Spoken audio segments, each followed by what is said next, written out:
ఆరాధన ఆరాధన. హల్లెలూయా హల్లెలూయా.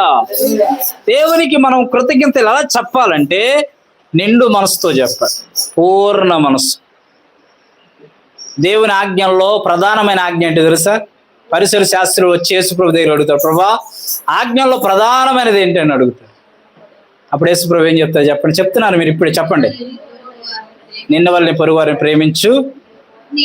రెండో ఆజ్ఞ ఏంటి? మరొకటి, నీ దేవుడిని యెహోవాను పూర్ణ మనసుతో, పూర్ణ వివేకంతో, పూర్ణ శక్తితో, పూర్ణ బలముతో నీ దేవుడిని యెహోవాను ప్రేమించి ఆరాధించాలి.